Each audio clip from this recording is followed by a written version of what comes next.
And speaking of pay gaps, female employees at Britain's Tesco supermarket group are seeking back pay, claiming they were paid much less than their male counterparts for similar jobs. Reports say it could result in a $5.6 billion payout for that company and impact nearly 200,000 employees. A law firm representing dozens of workers has taken legal action against the company. Tesco says it works hard to pay its employees fairly.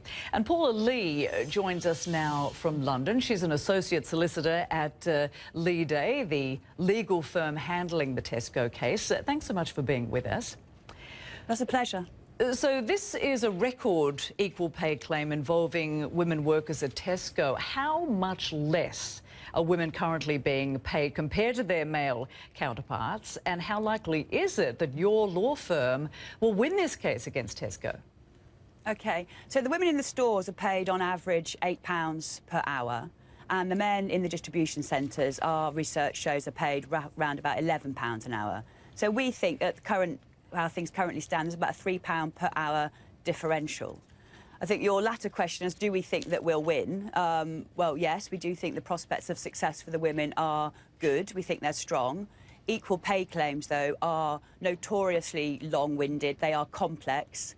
There's a lot of hurdles to cross in order to be successful, and Tesco are a very sophisticated employer, and I'm sure they'll defend it quite hard. But yes, we are confident of showing that the work between the women that's undertaken on the shop floor and that work undertaken by the men in the distribution centres is of equal value and should be paid the same. Yeah, I mean, they will be working hard to save themselves more than $5 billion. It's quite an extraordinary number, isn't it?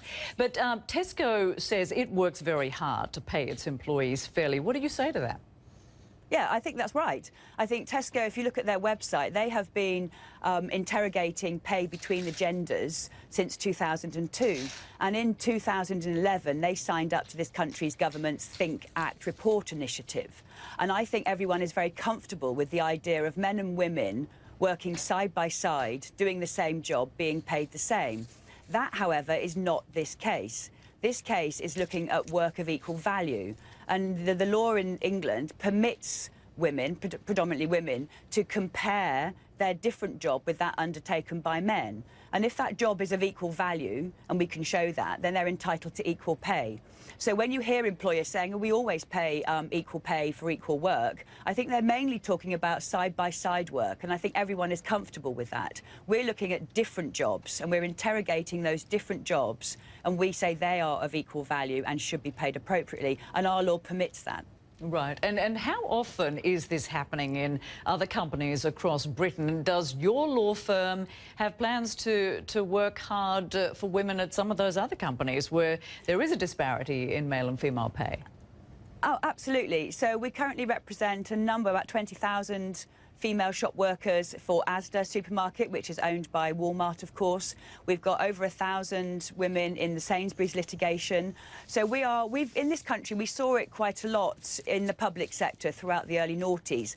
Now, the equal pay issue that we're talking about here is now coming into the private sector. And so we've got multiple thousands of women that we are representing in this discussion. All right, Paula Lee, thank you so much for joining us and explaining all of that to us. Appreciate it.